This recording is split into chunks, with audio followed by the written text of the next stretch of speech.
आइए, अलाव के और करीब आ जाइए। आज मैं आपको जो दास्तान सुनाने जा रही हूँ, वो कोई मामूली कहानी नहीं है।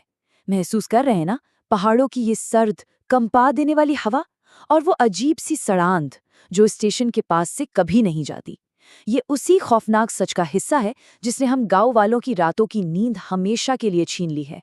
पहाड़ों और जंगलों के बीच बसा एक अनजान सा गांव है कुलसा। यहीं से शुरू होता है ये खौफ का सिलसिला। ये वो जगह है जहां हमारे पिछले स्टेशन मास्टर की बहुत ही रहस्यमयी तरीके से मौत हो गई थी और उसके ठीक बाद राहुल नाम के एक नए आदमी को यहाँ भेजा गया। यहाँ का अकेलापन सीधा रूह को कंपा देता है। एक अजीब सी खामोशी हर वक्त स्टेशन को घेरे रहती है। कुलसान स्टेशन में आपका स्वागत है। हम गांव वाले आज भी उस मनहूस दिन के बारे में सिर्फ दबी आवाज में बात करने की हिम्मत जुटा पाते हैं। वो दिन जब इस अंधेरे ने राहुल के लिए अपना जाल बिछाया था। और यकीन मानिए, ये कोई सुनी सुनाई बात नहीं है। ये बाकायदा तारीखों में दर्ज एक ऐसा सच है जो किसी के भी रोंगटे खड़े कर दे। राहुल का कुलसाह स्टेशन आगमन 30 जनवरी 1980। ये तारीख बहुत अहम है। उसकी ड्यूटी 1 फरवरी से शुरू होनी थी, लेकिन वो 2 दिन पहले ही यहाँ आ गया था। रहने के लिए उसने एक बहुत ही सस्ती लेकिन पूरी तरह से खाली पड़ी एक बड़ी सी इमारत की पहली मंजिल किराए पर ले ली। मकान मालिक गांव के बाहर रहता था। उसने बस इतना कहा था कि वो साल में एक बार किराया लेने आएगा। देखने में सब कुछ बिल्कुल सामान्य लग रहा था। अजनबी जिसका नाम रघु था। पूरे 1 हफ्ते तक राहुल उन सर्द, जमा देने वाली हवाओं के बीच उस बड़ी सी इमारत में बिल्कुल अकेला रहा। फिर अचानक सब कुछ इतना सामान्य लगने लगा कि वो एक बहुत बड़े छलावे का शिकार हो गया। 8 फरवरी 1980 एक नया किराएगार रघु रहने आता है। अब जो बात सबसे ज्यादा डरावनी है वो ये कि कैसे ये 8 फरवरी की तारीख एक ऐसे मनहूस बंधन की शुरुआत करती है जिससे बच निकलना पूरी तरह से नामुमकिन था। हुआ ये कि राहुल से करीब 5-6 साल बड़ा एक आदमी जिसका नाम रघु था, राहुल के ठीक सामने वाले कमरे में रहने के लिए आ गया। उनकी रात की दिनचर्या कुछ ऐसी बन गई। छत पर मिलना, तारों भरे आसमान के नीचे बियर पीना और गांव की टिमटिमाती रोशनी का आनंद लेना। लगातार 10 महीनों तक यही सिलसिला चला। दोनों के बीच एक बहुत गहरी दोस्ती पनपी। इस रूटीन ने किसी भी बाहरी इंसान को और खुद राहुल को भी एक झूठी सुरक्षा का एहसास दिला दिया था। ऐसा लगता था जैसे वो सालों पुराने दोस्त हों।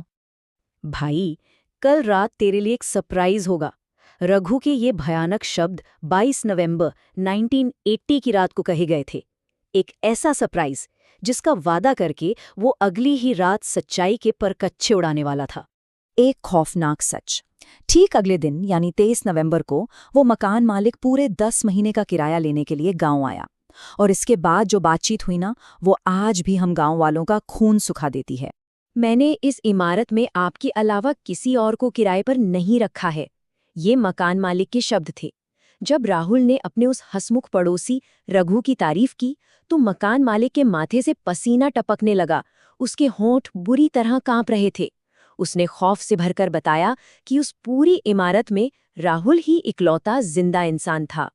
जरा इन खौफनाक तारीखों का मेल देखिए।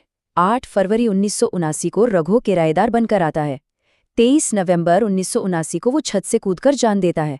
फिर 8 फरवरी 1980 को रघु राहुल के सामने प्रकट होता है और 23 नवंबर 1980 को मकान मालिक के भूतिया सच बताता है। ये एक अलौकिक टाइम लूप था।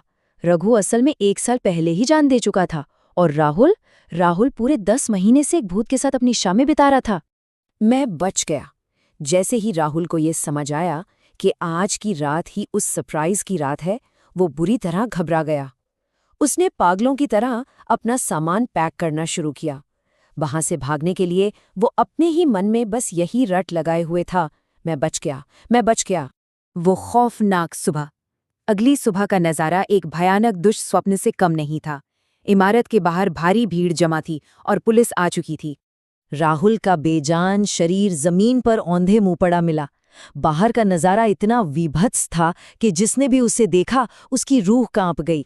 लोग बेजान शरीर को देखकर तुरंत उल्टियां करने लगे। कई तो खौफ के मारे वहीं जमीन पर बेहोश होकर गिर पड़े।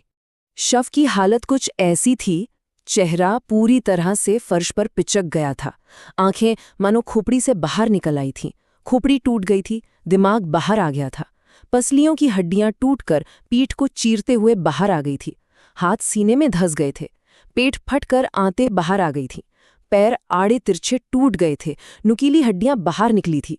ये महज एक हादसा नहीं था। ये एक ऐसी ताकत का हमला था जो कभी नहीं सोती। क्या ये महज छत से गिरने का मामला था? मांस और हड्डियों की इस कदर बर्बादी को देखकर कोई भी यही भयानक सवाल पूछेगा। आखिर महज पहली मंजिल से गिरने पर किसी भी इंसान के शरीर का ऐसा हाल कैसे हो सकता है?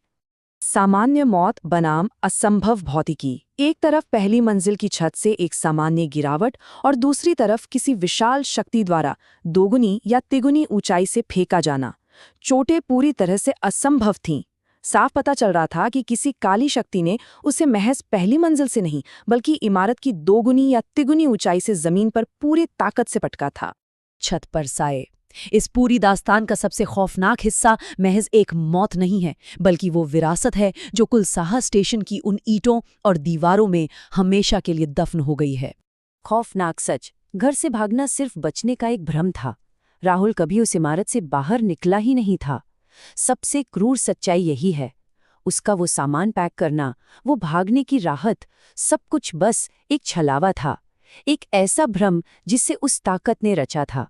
राहुल कभी उस इमारत से बाहर कदम रख ही नहीं पाया था। वो हमेशा के लिए वहीं फंस गया था। रात में गुजरने वाले ग्रामीणों को अक्सर इमारत की छत पर दो साए एक साथ बैठे दिखाई देते हैं।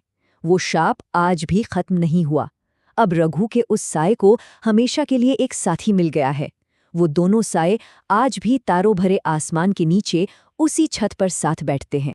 यदि वे साए कभी कुलसाहा स्टेशन नहीं छोड़ते, तो शरण मांगने आने वाले अगले अजनबी का क्या अंजाम होगा?